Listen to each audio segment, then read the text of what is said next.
unbeknownst to them, I was sending Yolanda into the key bank to do the same thing. So then 3 people had been to this key bank, so they were starting to get a little like, what's going on here? And I think it was Yolanda, when you went in, they said, these nonprofit groups keep coming in and asking about our services. What's going on? So then we thought, okay, they're really going to sort of get on the ball and train all their employees on these services. But then the federal regulators and state regulators did come to town, and John and I took them on a driving tour of Buffalo, and we stopped at the branch at Broadway and Fillmore. And I said, do any of you want to go in? And they said, sure, we'll go in. So a couple of them went in, and one of the regulators asked them, so what about this check cashing service that you have? And the teller said, oh, I don't know anything about that. The branch manager, he might know, but he's on lunch. You could wait 40 minutes for him. Or there's one of those check cashing places right down the street. Why don't you just go there? So the regulator's head was like, so it was, from our point of view, a very instructive visit. So now we've talked about needing to receive money and needing to pay money. Now we're going to talk about needing to borrow money for small dollar loans and then for home purchases. So Alyssa will tell you about small dollar loans.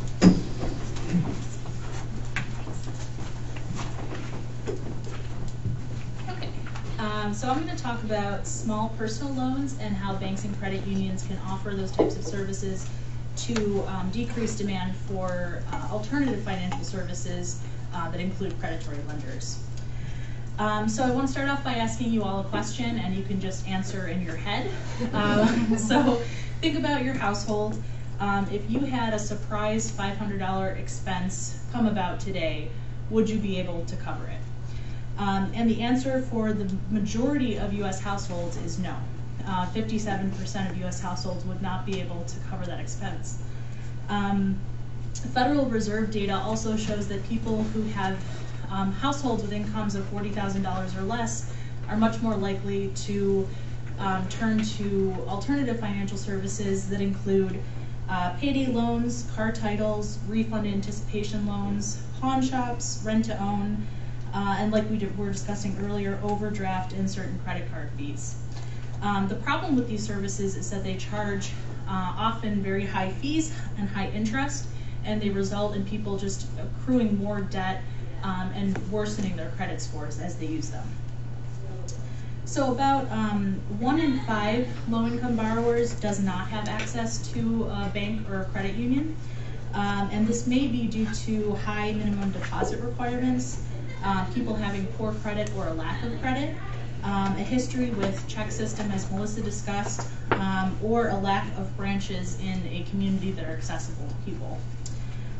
There have been a couple efforts throughout the country to kind of try to attract low-income borrowers to banks and credit unions, and usually this is kind of a balance between using the more attractive features of payday lenders, which is they're accessible and they are convenient, but also making those sort of safe places for people to borrow and decreasing the risk that the institution assumes to lend. One example is the Northside Community Federal Credit Union in Chicago. They had a program that did not even require a bank account to take out a loan. But if you had a credit score lower than 570, you were required to take some financial credit class or some financial education classes before you do the loan. For a $500 loan over a 6-month period, people in this program ended up paying only 10% of what they would have paid had they gone to a payday lender, a typical payday lender. And they were able to achieve this by streamlining the approval process. So there's a very low cost of processing loans. And although the program is not profitable, it was seen as a success in bringing in new customers that hopefully would eventually use other services. A profitable alternative is the New Orleans ASI Federal Credit Union, and they did something where they sort of bunched together different services that they thought would be attractive to low-income borrowers. So for a $4 a week fee, this program offered free refund anticipation loans, phone cards, traveler's checks, 25-cent money orders, and most importantly, what's called a stretch loan between $200 and $1,000 that people can take out. They can also get up to $3,000 after they establish 6 months of payment and good credit with the union. So that was another credit union that experimented with some different approaches. One bank that did a pilot program, an FDIC pilot program, was the Mitchell Bank in Milwaukee.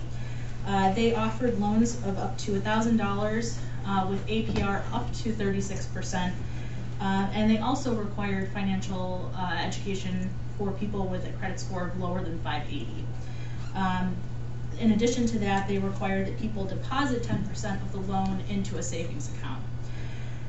This was somewhat successful in bringing new people into the bank, but ultimately they determined that because the success of the program was still vulnerable to even small changes in the delinquency rate, they didn't think that they could be profitable at a larger scale. Locally, I looked at a few different banks, including KeyBank, M&T, Citizens, Evans, Northwest, and the Buffalo Cooperative Credit Union. And they generally have interest rates somewhere between 7.5 and 15%. One of the issues with that is that often the interest rate and approval of the loan in general is based on credit history, and could be also based on the use of another product at that bank, which sometimes requires a minimum deposit. They also tend to have higher minimum loan rates than might be ideal to be an alternative to payday loans. So typically they were somewhere between $1,000 and up. So in addition to what I've discussed already, there are some indications that a couple other things can help to increase access to loans for low-income people. Those include financial education on things like public benefits, employee benefits, insurance, taxes, and predatory lenders. Using alternatives to either credit history or credit or check system to determine eligibility for loans. And lastly, as was demonstrated in the story that Sam told, better training for staff so that they buy into the products, they understand how to connect consumers with those products.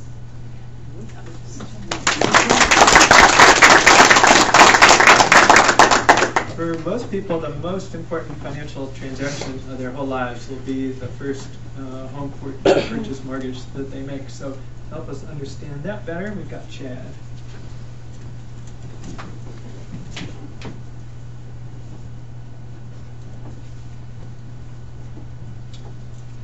Good morning, everybody. As Sam said, I'll be talking about loan products for assist first-time home buyers with low to moderate incomes.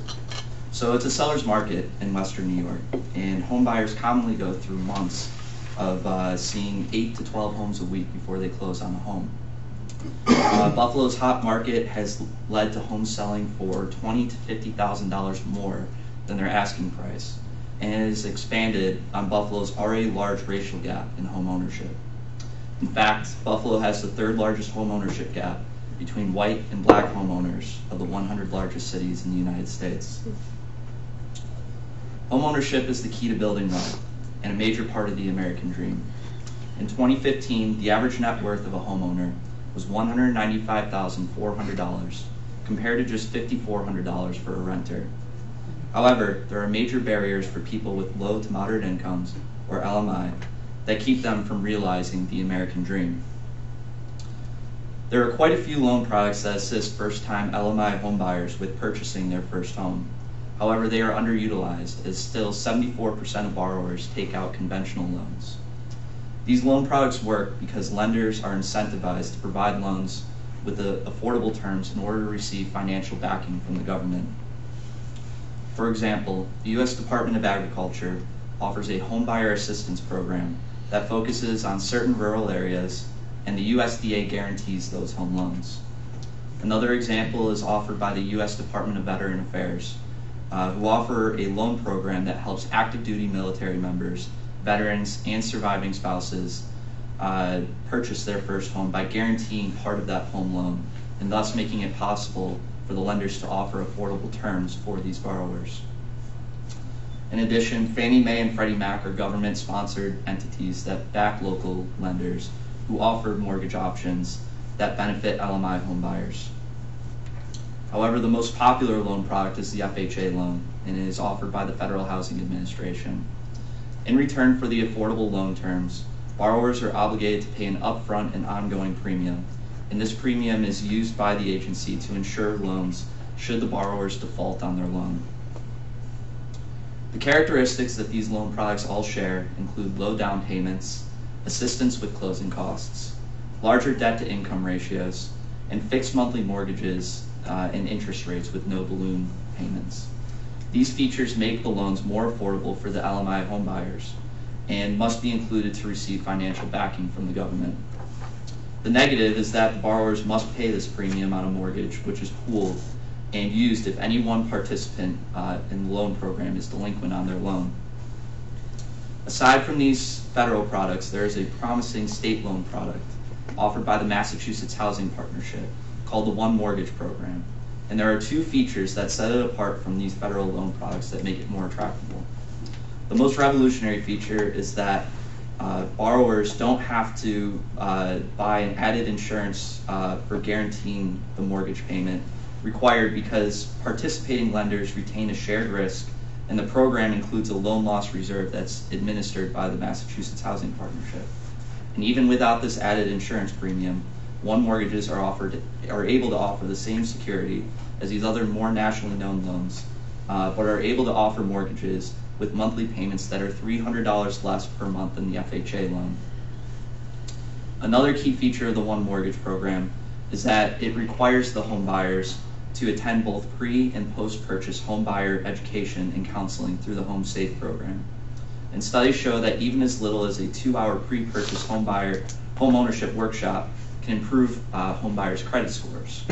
In fact, housing counseling has led to One Mortgage program participants having a lower delinquency rate on their loans as compared to FHA loans.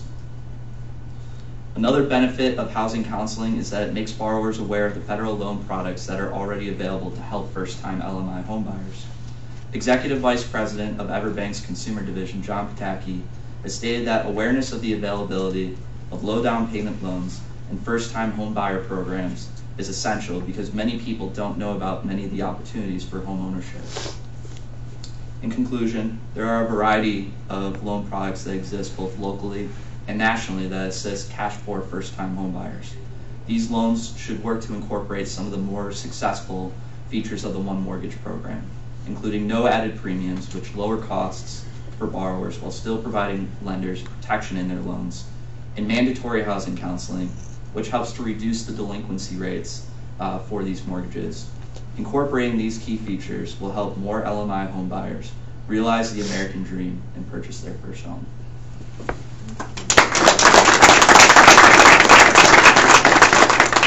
One of our PPP partners' top priorities in the last couple of years has been to help the residents of the Fruit Belt establish a community land trust, which would help them to control land in their neighborhood and keep it permanently affordable. And we're really excited with some of the progress that's been made. Great organizing by John Washington in the Fruit Belt neighborhood. Sarah Wooten, our policy analyst, helped write the bylaws for the FB Community Land Trust. Lots of help from other people, but it's now a fully incorporated land trust. It's applied for tax-exempt status from the federal government. We're hoping to get that soon. And it's getting a lot of help from around the country, actually, in getting started. And so I was really curious, what could banks do to help this new land trust get on its feet and succeed? And so I asked Orlando to research what banks can do to help community land trusts. So Orlando.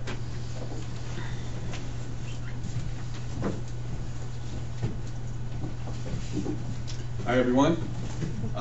So I was recently looking for a quality apartment in Buffalo, and I want to put emphasis on quality. And I found it very difficult to find like a 2-bedroom, 1.5 or 2-bedroom or a 2-bathroom apartment for less than $1,400, which is a lot of money. I don't make that much money. The average resident makes about $47,000, $48,000 in Buffalo, and that's over 30% of their income. And what's requested is about 30% of that's what you should be paying for rent. So how do banks fix that?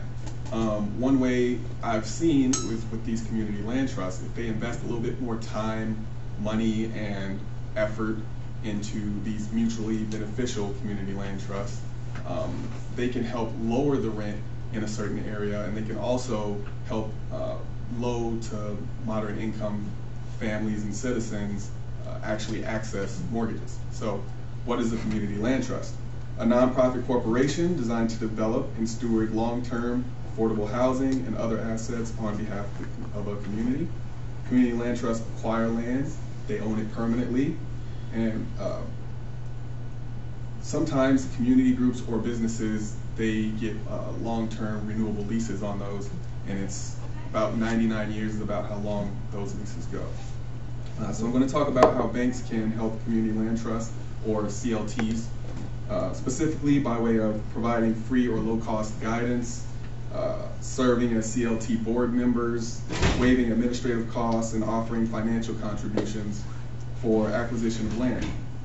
There are about 250 community land trusts, and as Sam talked about, the FB Community Land Trust here in Buffalo's Fruit Belt is one that you can get involved in right away. So why should banks support CLTs? The first part is, as Sam talked about, the Community Reinvestment Act rating. You get a higher rating when you're involved with community land trusts for the most part, and also you can maintain that rating if you're heavily involved in community land trusts, such as donating or helping them get on their feet. You can also reduce foreclosure rates, which I'll talk about a little bit later with the Athens Community Land Trust in Georgia. You can also rid yourselves, or the banks can rid themselves of costly maintenance fees that go with vacant lots and properties that are unused, because community land trusts often take over those costs and rebuild those houses within the community. And also just to be more philanthropical, because banks only donate about 0.1% of their profit in general, which is only 2/3 of the corporate standard. And some banks like Goldman Sachs, they only donate 1/5 of that corporate standard. So they're way below the standard. But this is a mutually beneficial relationship with the community land trust. And so I'll talk about how it helps community land trusts, but also how community land trusts can help the banks. A community land trust full of homes isn't much use if borrowers can't afford to live in them. So banks can help borrowers by using what are called leasehold mortgages. So a leasehold mortgage is essentially it's a mortgage that is attached to the home but not attached to the land. So a fee simple mortgage is generally attached to the home and the land. The problem is that banks don't often do leasehold mortgages. So just by offering leasehold mortgages, they can provide a service to community land trusts. Also, less reliance on credit score for lending and more based on rental history and employment history. That helps people with low credit scores but who have a strong payment history. That helps them buy homes. Next, banks could allow for lower down payments without mortgage insurance. Mortgage insurance often adds like $100 or $200 that just puts a mortgage right out of the reach of a low to moderate income family. And all these would help lend more proportionately to people of color who are historically underserved due to credit score requirements or debt barriers, and sometimes just plain discrimination. And this is the future because in 2035, it's calculated that the 50% of millennial households will all be non-white. So it's very important to get rid of that type of discrimination and lend proportionately. Now let's talk about how banks can help owners. Banks with real estate owned properties should sell to CLTs and do portfolio loans.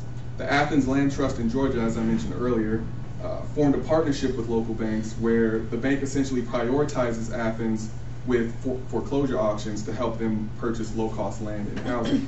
Portfolio loans are loans that are kept in-house instead of being sold on a secondary market. These help banks save money on neglected properties because Athens is actually willing to work with the banks and with the homeowners when they get behind on payments so that they don't actually get foreclosed on. And in the 15 years that Athens has been doing this, they have had 0 foreclosures. Banks can also donate real estate or money to help community land trusts acquire it. For some examples of monetary donations, Eastern Bank in 2017, they donated about $15,000 to community land trusts, and Wells Fargo, they donated over $105,000 to community land trusts. The Allegheny Land Trust noted that banks like PNC have helped them by offering low-cost planning, risk assessment, and investment strategy when it came to doing non-monetary donations to community land trusts. An officer of Discover Bank actually serves on the board of the Diamond State Community Land Trust, which is the only state community land trust in the entire nation. Wells Fargo, Union Bank, and US Bank all have officers on what are these, they call advisory committees, and they essentially just help maintain and help new and upcoming community land trusts get off the ground. And they started with the San Diego Land Trust. But in closing, banks can help community land trusts in several ways that are mutually beneficial that I mentioned, such as the non-traditional lending, portfolio loans, and allowing their loan officers to do those leasehold mortgages that I was talking about.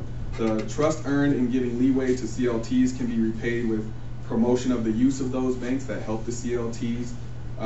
Banks may be able to open thriving chapters in locales that they had previously written off, but through their support of CLTs are now thriving up-and-coming communities. Thank you.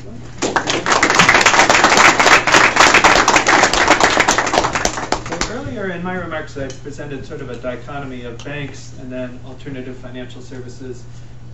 Banks often failing to serve people with low and moderate incomes, alternative financial services concentrated on serving them, but at very high prices and with a lot of exploitation. But there are groups that really occupy that middle ground of trying to serve people with low and moderate incomes, but do so as nonprofits and with a mission orientation rather than profit. So David's going to tell you about CDFIs.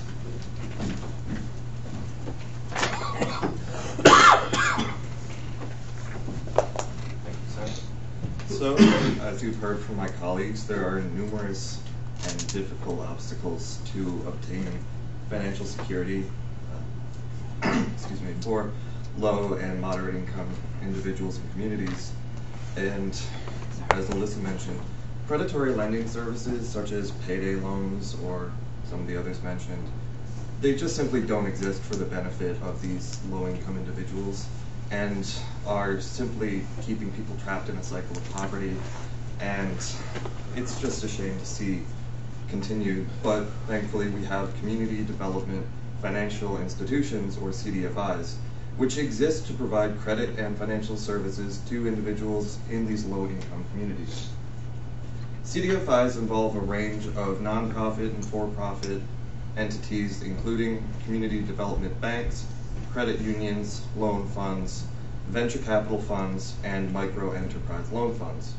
In Buffalo specifically, several CDFIs exist, including the Buffalo Cooperative Federal Credit Union, Launch New York Incorporated, the Enterprise Center, or Pathstone, the Westminster Economic Development Initiative, or WEDI, and the Excelsior Growth Fund. Now, as of 2013, the number of jobs created or maintained by CDFI program awardees was 35,000, and as of 2014, 9,388 businesses and 28,617 affordable housing units were financed through CDFI program awardees. WEDI, for example, according to the founder, when I spoke to him some time ago, is still yet to experience a default on the small business loans they offer, which is incredible. They've helped many, many businesses get a start, specifically some in the West Side Bazaar, if you're familiar, and many graduate from there to spread out throughout the Buffalo community. I'm aware there's a clothing store inside the Galleria Mall, and there's just many other examples if you pay attention. Now, funding is essential to the survival and growth of CDFIs. As I'm sure you could guess, they are mainly nonprofit or some for-profit, but federal and state or local policies could greatly assist CDFIs in improving the financial situations of the communities they serve. These people just need more funding so they can get out of poverty and continue to reinvest in the community. Now, equity or grant support is critical for CDFIs to survive and function efficiently, and CDFIs in several states are currently working on establishing and funding programs modeled on the CDFI funding or fund managed by the federal government. Credit enhancements assist borrowers that may be deemed too risky of an investment by traditional financiers such as banks. The Federal State Small Business Credit Initiative assisted several states in establishing capital access programs under which states and lenders create a pooled loan loss reserve, and there are also loan guarantees and funding for loan loss reserves made available to CDFI by the states. Tax credits are provided by many states for investments in or with CDFIs. And there can also be statutes enacted to bring funds to the CDFIs, such as state versions of the Community Reinvestment Act or the CRA. CDFIs are well positioned to administer financial programs targeted to low and moderate income communities, as they are just simply invested in these communities. And their activities may be enhanced by laws and regulations creating special exemptions for CDFIs. They provide responsible alternative credit and are committed to serving their communities, as I mentioned. CDFI coalitions are essential for advocacy to increase the likelihood that legislation will be enacted and rulemaking to recognize and respond to the needs of CDFIs in the communities in which they serve. And ideally, traditional banks and lenders would see the successes of CDFIs and begin to operate in a very similar fashion, because these small business loans are shown to just be incredibly successful in helping people climb their way out of these poverty cycles. And I believe that if banks were to engage in CDFI behavior, they would see the benefits to the communities and just the simple financial gain that would be earned by helping the people that are traditionally the most underserved and are unable to access resources unless through predatory means.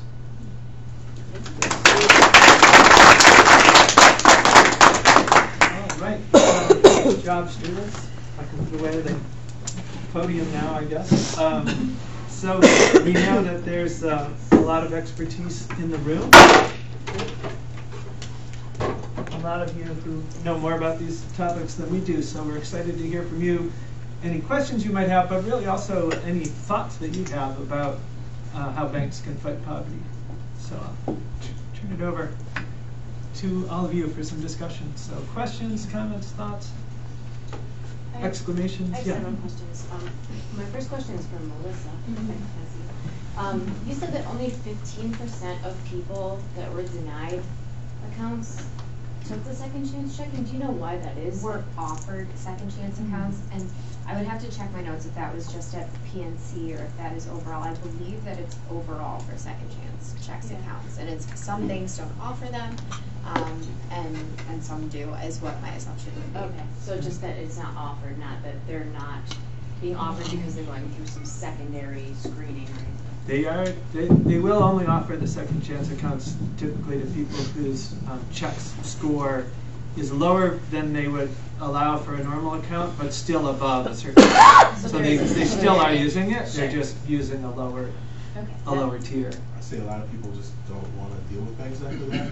I did collections for DDA accounts, which are the overdrafts and prepaid loans, and most people feel traumatized by getting a paycheck and half of it's already gone, mostly because of the way, and this is illegal now, but it wasn't up until 2012, the way that banks report deposits versus withdrawals. So say you get a direct deposit, and you assume that in the morning the money is there.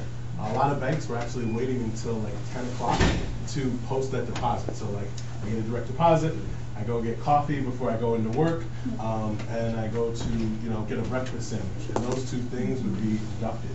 Or even with bills, so if you set up your bill payments on the Friday that you got paid, they would take that money out, pay it, and then they would assess fees for all of those things. So many people are also just traumatized by their dealings with banks and by the shady ways that banks do things. They just say, like, I don't want to deal with this process, and so I think a lot of times we assume that people want to have banking relationships, when the way that banks treat people make them not want to have those relationships, regardless of whatever they get offered. There's a book, the name of which I'm forgetting, but it was written by a professor who worked for a year at a check cashing service. And part of her point was that for all the flaws of check cashing services, they're serving certain needs in a way that banks aren't, and it's not that the customers don't know that they could go to a bank, it's that they prefer check cashing. I agree with that, and I think that there was we tend to think like there's one way to financially live your life, and that is the best way. And if you're doing it this other way, there's so much judgment in that we say people, like your whole check is gone, but sometimes I have members who they know their whole check is going to be gone, but they're grateful to have that ability to overdraft, because it means I got food for my kids and I got my lights are on, and I'll pay you the $25, but my thing is, at least where we are, that's not our call. Once you educate them to the point that this is what is going to happen and they understand that, now it's your choice as an adult person if you want to pay that fee, and if that's the way you have to live your financial life, that's up to you. That emphasizes that overdraft fees for many people are loans. They're just really expensive loans, short-term loans. But for many people, as you're saying, the convenience of getting a loan by simply overdrafting outweighs the expense, even if they're very familiar with exactly how expensive it is. Yeah. Other questions or comments? Yeah, Dan? One of the goals of the Buffalo Niagara Community Reinvestment Coalition is to get banks to change their underwriting criteria, at least with a pilot program. Alyssa, it seemed that the Mitchell Bank had some initial success with changing some of their underwriting criteria, but that program was ultimately shelved. Could you talk a little bit more about that? Did they see a higher rate of defaults, or what was going on with that specifically? So according to what I read, during the pilot program, they actually did not have any delinquency except for one case where they had made an error in the underwriting process. So it was really going pretty well, but they were just, I guess the product was still too vulnerable to any changes in that, in the delinquency. Some financial subcommittee in the House reviewed the pilot program and found that they didn't really come up with ways that were distinct enough from predatory lenders to really be successful. And I think I mentioned they go up to like 36% APR, so it's not ideal, I guess, for a lot of people, but yeah, it's always kind of that trying to find that balance, and I think they just have to find the right mix of ways to change the underwriting or tweak the interest rate or do whatever they need to do to make it successful, but also sustainable, I guess, for people.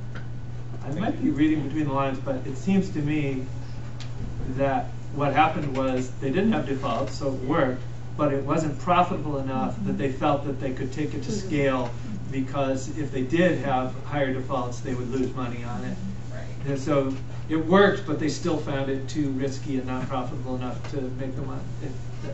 Does that seem like that was the dynamic? Yeah, sort of like they were only that successful because it was such a small pool, and if they increase the scale, then anything could happen. So, John. We were recently given a presentation by a local bank, and they're saying that there's a lot that is misunderstood or not at all known. And one thing was that people who are receiving Section 8 vouchers can use that towards purchase of a home. And truthfully, there's a big gasp in our room, like, really? We've never heard of that. And there's a lot of expertise in this room. I was wondering if anyone knew or heard of a success case. Yeah, I'll talk. So I work for Belmont Housing, where we have the Section 8 Housing Choice Voucher Program, plus we're a HUD certified housing counseling agency. We've had about 225 Section 8 home buyers purchase homes through the program. It's very successful, and So they get their, we kind of say they become their own landlord. So they get the payment, and we do it one of two ways depending on the financial institution. Some are very progressive and they'll actually take the payment directly from us and use that as a way to help persons qualify for more assistance. Others, we send the check directly to them and they use it as monthly income to help qualify for the mortgage.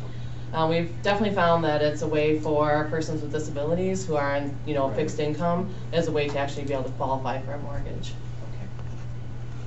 I got a quick question. For Belmont's program, you have to be an applicant, or a participant for a certain amount of time, right? There's two programs that you offer for home ownership, correct? Like two different, one that targets those that have disabilities, and then there's one like if you were a participant for, is there years? Or, because it's not like you qualify for a Section 8 voucher and now you're like, hey, I want to become my own landlord. Right. You have to be receiving the assistance already, unfortunately, and it's a very long way if you're not getting it. No, not how long to get into Section 8 is not my question. So if I'm a participant in Section 8, how long to get into the program for the home buyers? Like, do you have to be a participant for a year? Do you have to be? Because I think that is like a in not just in the financial market, but in the actual resident market, a lot of different between Belmont, RAC, and BMHA being all providers in this area. There's like this gray area of how long does a participant have to be involved in order. Like, so I've already been approved. I am receiving Belmont. Now, how long before I can actually say, hey, I want to go, and purchase a home, or I want to look into this option before you guys will join that? Yeah, we'll start working with someone immediately because usually there's some barriers to actually qualify for a mortgage, credit or whatnot. Right. But as long as they've been on the program for a year, they could use that voucher. Okay. So basically 1 year, but they can begin the process at least of like credit repair, and then once they've been in the program for 1 year, then they can begin to look up. Yeah. We see an average of 3 to 5 years that takes someone to actually be able to qualify for the program because of other barriers to that. And what is the name of the actual program with you guys? It's the Housing Choice Voucher Program, and so the choice is either home ownership or rent. Okay. Are there hindrances is Belmont something that people qualify for, that they've had to apply for? And so are there hindrances to the application process, and what type of assistance is out there for those applications? The hindrance is the federal government keep on cutting the program. So that's the biggest thing is that there's just not a lot. So according to the Urban Institute, only 17% of people who actually could qualify for it, there's enough funding in Buffalo Niagara for that. So how long is the waiting list? For us, it's about 10 years. Yeah. It's unfortunate. It's just ever since about 2005, they just keep cutting it and cutting it. And we try to do advocacy about it, so there's always more advocacy that can be used for that to help more families. Is it as complicated of an application as like Social Security, disability, or things that people sometimes ask attorneys to do for that? Oh, no. Okay. No.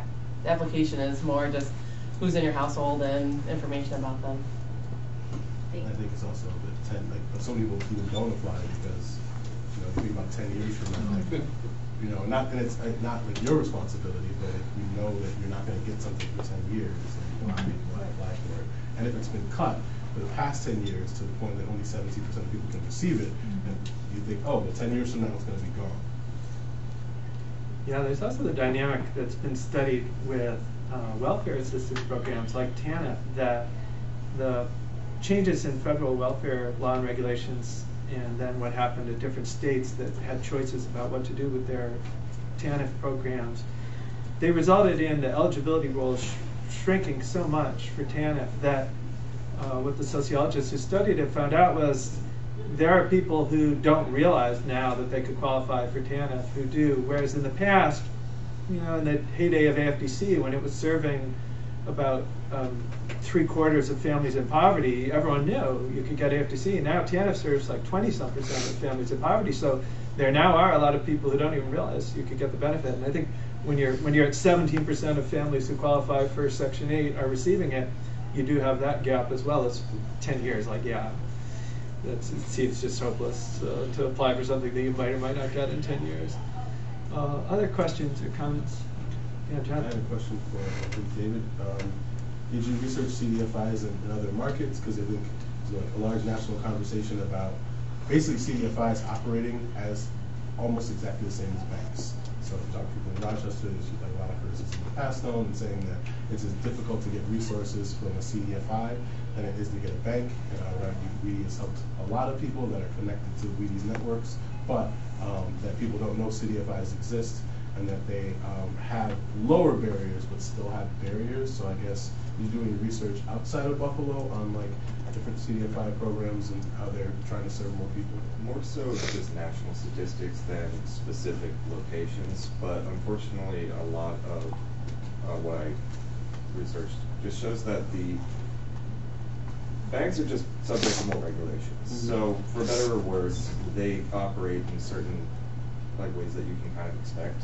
Whereas for CDFIs not being regulated, a lot of banks look at the CDFIs and ask why aren't they being regulated when they're acting in very, very similar manners. And in some ways, somewhat, if you look at some that are worse than others, I guess engaging in predatory behavior. So I think Sam brought me up to that point a little bit, or it was either that or a conversation I had with someone he put me in contact with. But I think mainly just that it's an up-and-coming area that hasn't seen a lot of regulation. So I guess I don't have a specific answer for you, but that's kind of the frustration that I found in my research. I think there's one way to look at the fact that they haven't had a default, which is like, oh, that's amazing. Also, like, how do they pick the people, and like, what is the process that they use to say how hard it is it not to get a default, even just naturally like they happen. And so I think part of the problem is that they're extremely careful about who they invest in, which means that they're not taking risks on people that might be able to benefit of that. And I personally would rather see like 10% default, because that could produce more people that could be helped than to have 0 default. So I think it's a huge issue because CDFIs are so concerned with how they look and not being regulated, because they want to prove that we don't need to be regulated, which has the consequence of them kind of like cherry picking people who they know are going to be successful, as opposed to like looking to help the entire team. Can I just make a comment? Sure. So my name's Jonathan Johnson. I'm the treasurer of the Buffalo Cooperative Credit Union. So and we're a CDFI. You can't have 10% default. If you had 10% default, we'd be out of business within weeks. So I understand the criticism of assessing risk, but even CDFIs are highly regulated. You have to keep a certain amount of capital. If you lose that capital, they shut you down. So if you enter into a loan program that has anything over a 1.5% default rate, you're not going to be able to stay in business.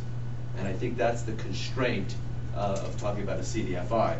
Now that's versus saying, look, if you've got a big bank and they're making a lot of money and asking them to come in and lose money in these areas to serve banking, you could do that. But again, we're a small CDFI. We've been trying to serve, the west side mostly, and that's our constraint.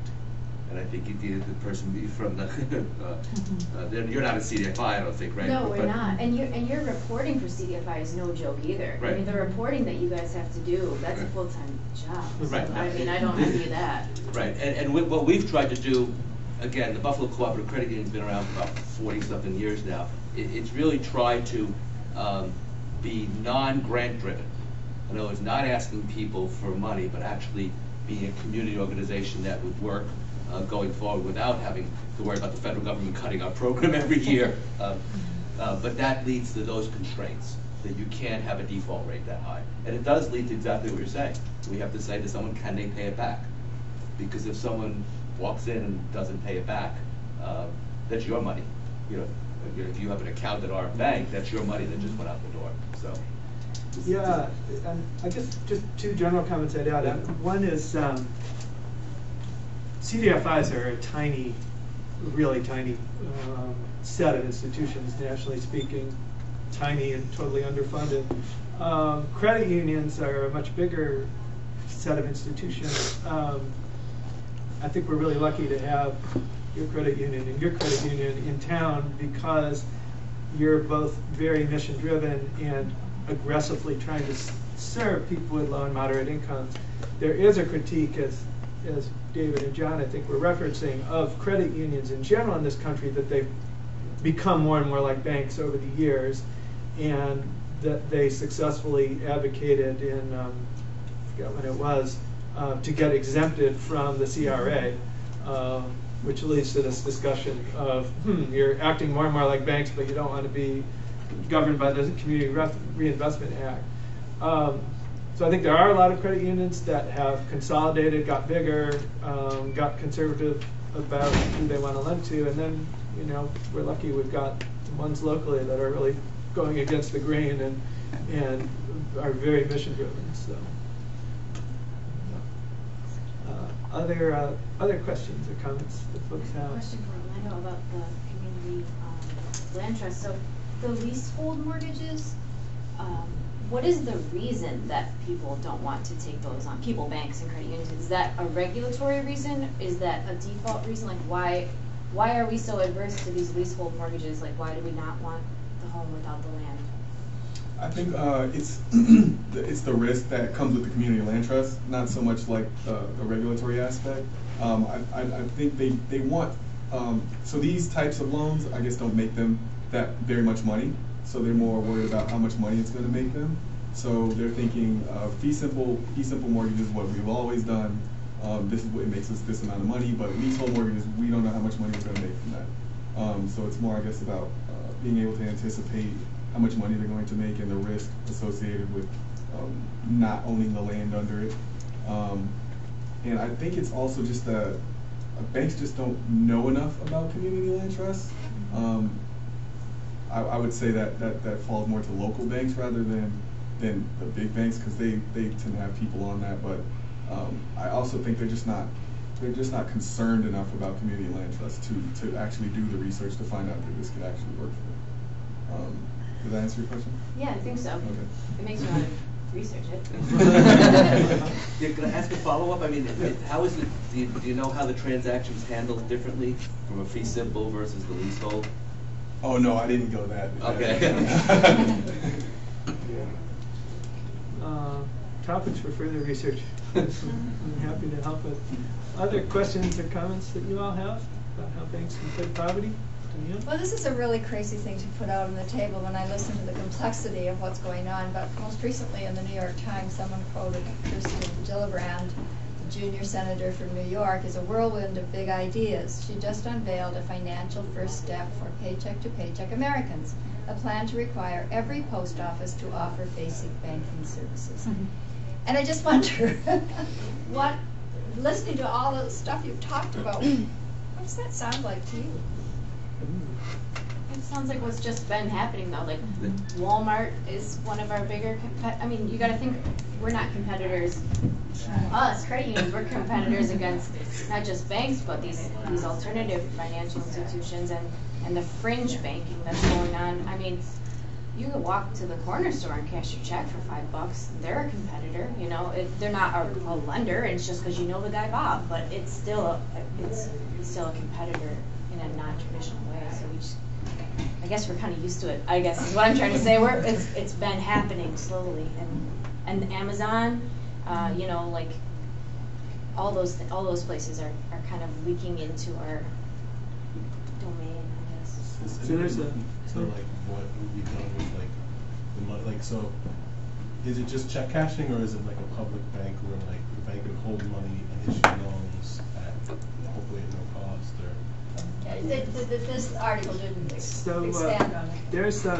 There's an excellent book. Sarah, do you remember the name of the book? How the Other Half Banks. How the Other Half Banks is a tremendous book that surveys the history of banking in the United States and the trends that have resulted in how poorly it serves people with low and moderate incomes today, and then proposes postal banking as the answer. And so that professor's version of it is very full-on banking. It's a public banking system that's at the post office. It seems like a fantastic idea to me. I'm all for it. Sarah's going to read the book and report more to us on it. But, yeah. So on the postal banking proposal that Gillibrand suggested, the Wall Street Journal had an article that went into some detail. There's not a hammered out proposal that's got every T crossed and every I dotted, but they did mention that it would be targeted toward smaller dollar loans. So I don't see the post office doing multi-million or billion-dollar loans to big businesses or to having huge accounts. The idea would be to fill the gap for folks that don't have a bank account or are, selling their TV to the pawn shop so they can keep the gas on, things like that. But it could change, because Senator Cory Booker and Senator Bernie Sanders are also pushing this idea, and I'd imagine the three of these folks all have slightly different ideas on what it looks like. And the Postal Service at one time had savings stamps. You could actually go to the post office and deposit money. I don't know if that was for the war or something, but at one point they were doing that. I guess I would ask all the presenters in your research, what did you come up with as pertains to technology really pushing the industry? Because it seems to me like banks are trying to get away from the overhead of actually having a banking institution in these communities, that if they can drive that via technology, a lot of people do a lot of things on their phone. Is that a way to kind of help address some of these issues in impoverished communities? What did you see, or was there any information that you kind of dug up that pertained to that? Didn't I see technological solutions? I can start just very briefly, like mobile banking and online banking are obviously something that people want with checking accounts no matter what. And that also helps people keep track of their balances, because if they don't have that option, often, some people use overdrafting as a way to survive, while others simply don't know that they don't have that much money in their accounts. So that really helps people. And then some of the options for checking accounts, especially with the second chance accounts, are more like a prepaid card that don't let you overdraft, and those are now paperless, so you don't have paper checks. So not so much new technology, but just getting rid of old technology. And a lot of banks try to paint that as a hindrance to the account. You probably don't want that because there's no paper checks, but I think we're all probably aware that paper checks seem to be a dying breed to some extent, especially, even for rent, a lot of people are using like Venmo and other things in other ways. So I think it all kind of contributes into the checking accounts with mobile banking and not needing paper checks, and actually having that be a positive for people.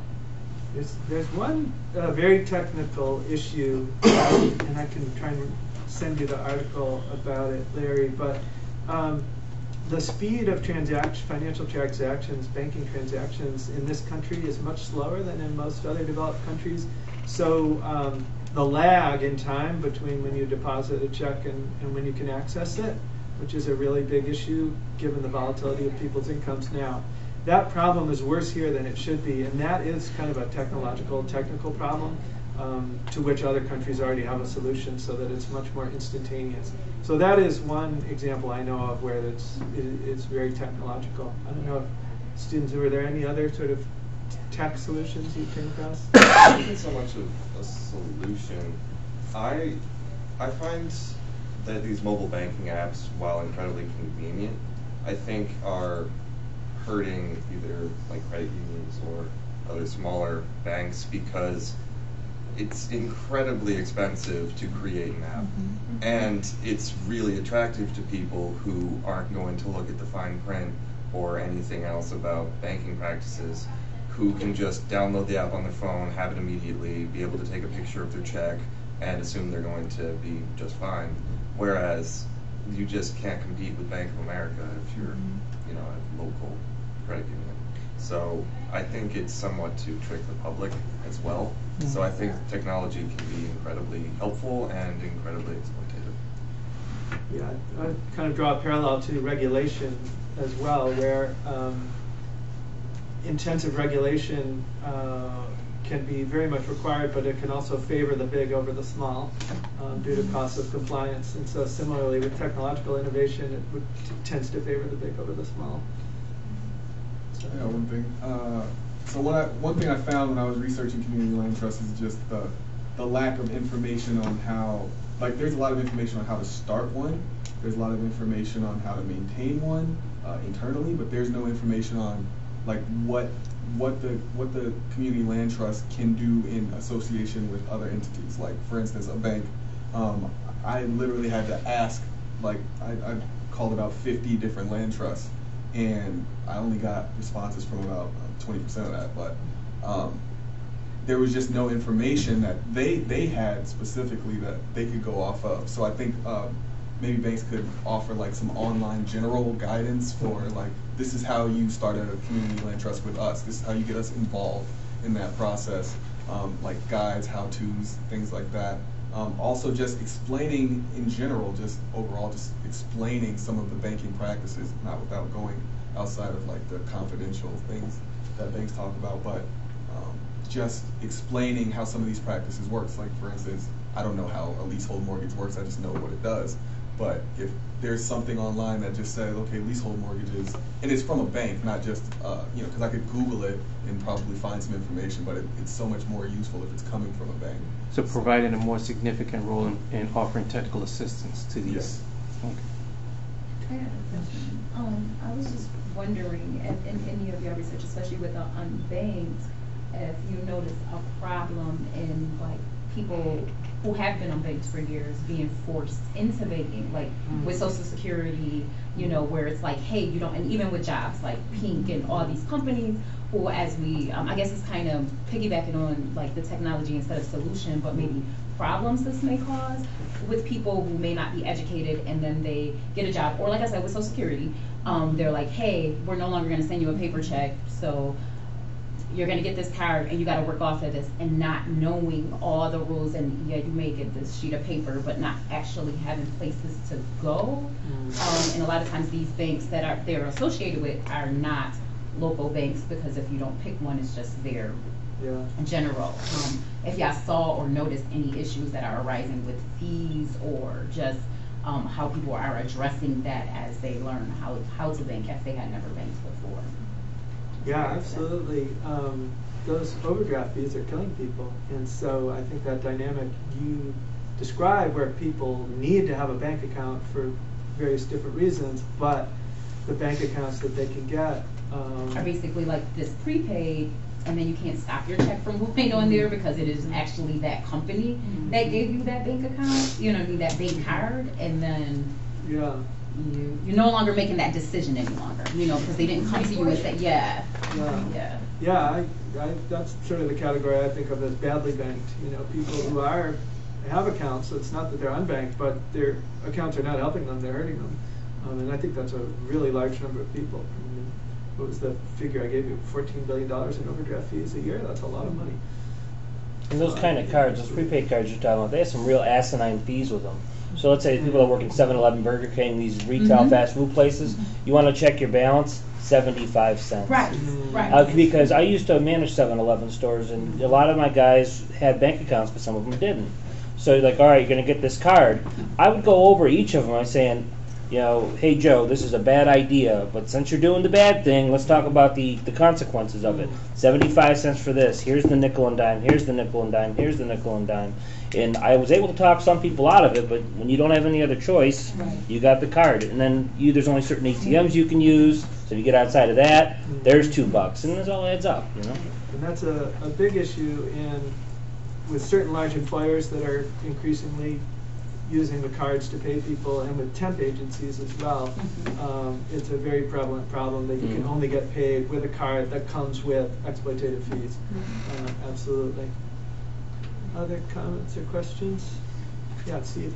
Yeah, one of the things that struck me the last couple of years working with banks on behalf of the coalition is that they will quickly tell you, when you try to press them to provide a wider and better range of services to low and moderate income people, is they will remind you, you are aware, are you not, that we are a for-profit entity? And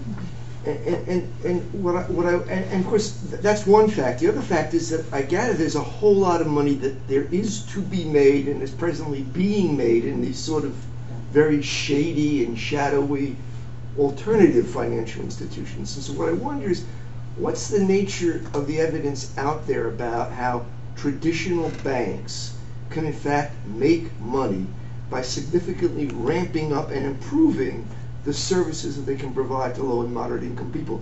Because frankly, we're always making that argument to them, but I don't think that we have come across a whole lot of empirical evidence to support the proposition that, yeah, you can expand the range of services, you can put more branches in low and moderate income neighborhoods, and you can still make the kind of money that you say you want to make and need to make. Is there evidence about that sort of proposition? Yeah, I might turn to our friends at the credit unions who basically have a successful business model that does it, but doesn't make the kind of profits that banks make. But it's a risk return thing. They have stockholders that they are beholden to, and the stockholders are saying, yeah, I want the reward without the risk. So if you can make me that much money without these default rates, that's what they've got to do. Whereas, you know, we work for our members, so, you know, it's like Jonathan was saying, it's their money. You have a 10% default rate. That's not my money. That's not a stockholder's money. That is Joe Smith down the road. That's his money that I'm losing. So I really can't, you know. So it's just a different. We don't have a stockholder. We answer just to. It cuts out the third party. I think that also begs the fundamental question, like, what is the purpose of big banking? And mostly it's not just to make money, but also like maintaining class structure. So like, when you talk about risks, JP Morgan Chases and Bank of America did not care about taking enormous risks with our entire financial system, right? So when they will risk entire futures of entire countries, even the future of our ability to live on this planet, when they feel like the benefit and will maintain a certain structure. When it's risking giving someone a bank account who has a $75 overdraft, well, that's just a little bit too big. So I think like the bigger the bank gets, they are too big to fail. So like the way that they talk about risk is just bullshit. They will take risks when they feel like they need to, but they won't take a risk that will allow us to like build our wealth and compete with that. Well, and that's one of the fundamental advocacy points around this work is that banking is a highly public business, and that the federal government supports banks in many ways. Deposit insurance being kind of the classic example, but then the too big to fail bailout type assistance. But there are lots of other ways as well, and so with that, all that assistance comes responsibility to the public. Is certainly one of our fundamental arguments. I just want to, in further answer to your question, Steve, I think some of the evidence that you can profit from these transactions is from the alternative financial services, and so I think there is certainly an argument to be made. They're charging this outrageous rate and making this outrageous profit. You bank could charge less and still profit, even if it's a lower profit than you traditionally are looking for. And then the other main argument is from history and the fact that banks used to do certain things that they do much less of right now, and they were profitable doing those things, but because of consolidations, because of deregulation, because of sort of chasing profits in other arenas, they went away from the sort of small ball that they used to do, and used to be very stable, profitable institutions doing it. So, you know, I think it's a lot about chasing really big profits instead of being satisfied with a very kind of stable, low profit business model, and how I think it takes legislation really to tilt it back the other way. There's no amount of persuasion that can persuade people to seek smaller profits over bigger profits. I don't think so. I think that's where legislation comes in. How about one final question or comment from anyone? I guess I wanted to ask, for all the people who did the research, like, one, how many people you talk to, especially like end users, so low and moderate income people were mentioned a lot. And then two, like, what are some of the things that change your personal perspective after doing this research? Cool.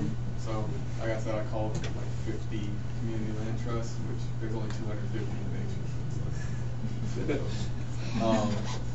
And one of the things that, I mean, first the thing I learned from it is community land trusts are like the best thing that ever. Like every city should do one. Like I feel like this should be the basis for how cities are built. They should be built with the community in mind, and building these mixed communities where, like, it doesn't matter what your income is, you still have the opportunity to live in it. And I didn't know about land trust at all before I started this, so doing the research, it really just made me a believer. But from the community land trust, I think their biggest perspective was just they just need help. They need bank help. They need donations. They need whatever they can get, because one of the hardest parts is just getting off the ground. But once you have something stable, like in an organization, once you have something and you get off the ground, like it's easier, much easier to maintain. But that initial part of getting off the ground is what's difficult. I only talked to 2 people that actually lived within the community land trust, and they were just talking about how connected their neighborhood was, how invested the people are, and how people essentially they like their neighbors. They like what's happening in the community. They have the community gardens, similar like to some of your neighborhoods. They have the businesses participating in that, so the businesses also are taking part in these leasehold mortgages, and they see it as, I'm helping the community is going to help me, they're going to come to my business instead of going down to Walmart. So I think it's just a mutually beneficial thing. Everybody I talk to, they love these things, and I'm a believer too. Okay. Any other students wanted to respond to John? Quick comment. All of the people who I've seen start their businesses through small business loans and CDFIs just seem overwhelmingly grateful for the opportunity. And it was really uplifting to see people who wouldn't otherwise have a business being able to make some money for themselves. All right, that brings us to exactly noon. So thanks to all of you for coming. Thanks to the students for their hard work. And see you all again soon.